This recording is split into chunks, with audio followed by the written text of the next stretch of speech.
ఎన్నో ఘాటీలు కొండలు దాటి లోయలు దాటి మీ గ్రామానికి వచ్చాం. ఎందుకు వచ్చామంటే మీకు ఒక మాట చెప్పాలి. పొద్దుట లేచాక మొహం కడిగారా మీరు? అమ్మా కడిగారా లేదా? కడగకుండా ఎదుర్కొంటాం కదా, కొందుగులు పెట్టి మొహం కడుగుతాం, పళ్ళు శుభ్రం చేసుకుంటాం కదా, మొహం కడుక్కుంటాం నీళ్ళు ఎట్టి. ఒళ్ళు శుభ్రం చేసుకోవాలంటే సబ్బెట్టి స్నానం చేస్తాం, అవునా? బట్టలు శుభ్రం చేసుకోవాలంటే బట్టలు ఉతుకుతాం కదా, శుభ్రం చేసుకుంటాం. ఇవన్నీ ఎందుకు చేసుకుంటాం? అన్నం వండాలనుకోండి, రాత్రి మిగిలిపోయిన అన్నం గిన్నె కూర గిన్నెతో మళ్ళీ దాంట్లో బియ్యం పోసి వండుకుంటామా? వండుకుంటామా? ఏం చేస్తాం? కడుగుతాం, గిన్నెలు శుభ్రంగా తెల్లగా కడిగి లోపల బయట కడిగి అప్పుడు మళ్ళీ దాంట్లో బియ్యం ఉప్పు కారం ఇవన్నీ వేసి కూరలు వండుకుంటాం, అన్నం వండుకుంటాం. అలాగే ఇల్లు శుభ్రం చేసుకుంటాం, చక్కగా తుడుచుకుంటాం, తుక్కది లేకుండా కదా. ఇవన్నీ ఎందుకంటే శుభ్రంగా ఉంటే మనకి ఎలా ఉంటుంది?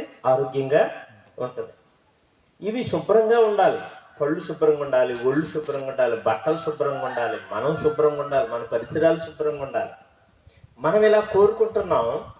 దేవుడు, మన మానవుల్ని పుట్టించిన దేవుడు కూడా ఒకటి కోరుకుంటున్నాడు. హృదయ శుద్ధి గలవారు ధన్యులు, వారు దేవుణ్ణి చూస్తారు.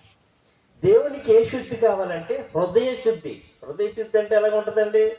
పైకి మనం పొద్దునే లేసాం, పళ్ళు తోమాం, మొహం కడుక్కున్నాం, స్నానం చేసాం, ఉతికిన బట్టలు వేసుకున్నాం, తోమిన గిన్నెల్లో వంట వండుకున్నాం, ఇవన్నీ బాగానే ఉన్నాయి. కానీ మన దేహాన్ని కూడా లోపల కూడా ఏం చేసుకోవాలంటే శుభ్రం చేసుకోవాలి. డాక్టర్ దగ్గరికి వెళ్తే బాగోలేదని వెళ్తే డాక్టర్ ఏం చేస్తాడు తెలుసండి? ఎక్స్రే తీస్తాడు, స్కానింగ్ తీస్తాడు, బ్లడ్ టెస్ట్ చేస్తాడు. చేస్తేనే కానీ అది తెలీదు మనలో జబ్బు ఉందో లేదో.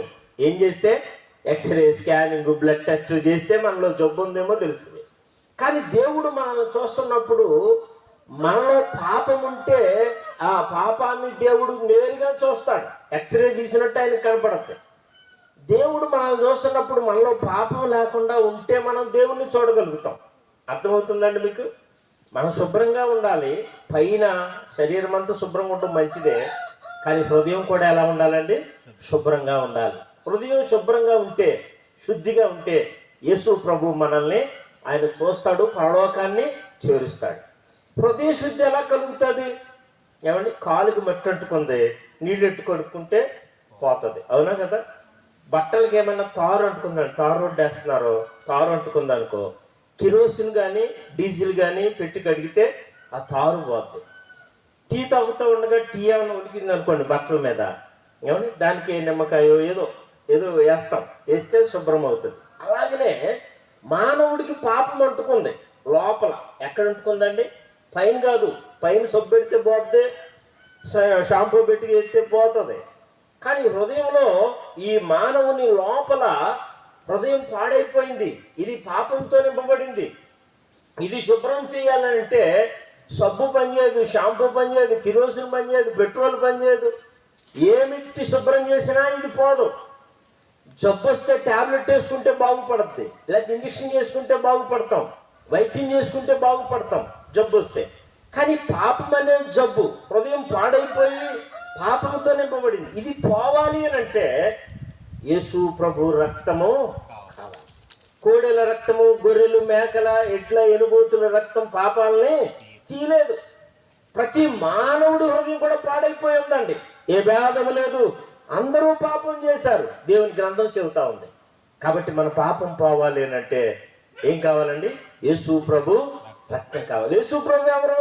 ఆకాశం, భూమి, సూర్యుడు, చంద్రుడు, నక్షత్రాలు, ఆ కనబడుతున్నాయో కొండలు, ఆ కొండలు, గుట్టలు, ఈ ఊర్లో ఉన్న నిన్ను మిమ్మల్ని అందరినీ, నన్ను, మనందరినీ చేసినవాడు యేసు ప్రభు. ఆయన దేవుడు, ఆయన నిజమైన దేవుడు, ఆయన ప్రపంచమంతటినీ చేసినవాడు.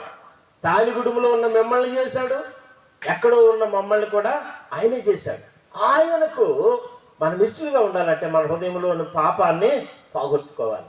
యేసు ప్రభు మన రక్తం, ఆయన రక్తం ఇచ్చి మన పాపాలను పోగొట్టడానికి ఇష్టపడుతున్నాడు. అందుకే ఆయన సృష్టిని చేసిన దేవుడు ఆకాశం నుండి భూలోకానికి దిగి వచ్చాడు. సిలువలో రక్తం కార్చాడు. ఆయన ఏం కార్చాడండి? సిలువలో రక్తం కార్చాడు. ఆయన చేతుల్లో మేకులు కొట్టారు, తల మీద ముళ్ళ కిరీటం పెట్టారు, డొక్కలో పొడివాటి బళ్ళంతో పొడిచారు, కాళ్ళల్లో మేకులు కొట్టారు, శరీరం అంతా చీల్చారు. యేసు ప్రభు రక్తం కార్చాడు. ఎందుకంటే మన పాపములన్నిటిని కడగడానికి. సబ్బెట్టు కడుక్కుంటే మన ఒళ్ళు శుభ్రమైనట్టు, బట్టలు తుక్కున్నట్టు యేసు ప్రభు రక్తంతో మన పాపాలు కడుక్కుంటే మనం పరిశుద్ధులమవుతాం. మనం దేవుడిని చూస్తాం. దేవుడు మనల్ని ఆశీర్వదిస్తాడు, మనల్ని పరలోకం తీసుకెళ్తాడు, మోక్షం ఇస్తాడు. కాబట్టి ఆ యేసు ప్రభుని నమ్ముకోవాలంటే ఒక మాట చెప్తే చాలు, యేసు ప్రభువా నేను పాపిని, నా పాపములు క్షమించు. ఈ మాట చెప్తే యేసు ప్రభు మన పాపములు క్షమిస్తాడు. దేవుడిచ్చి మాటలు మన కొరకు దీవించి ఆశీర్వదించుగాక. ఆమేన్. ముగింపు ప్రార్థన.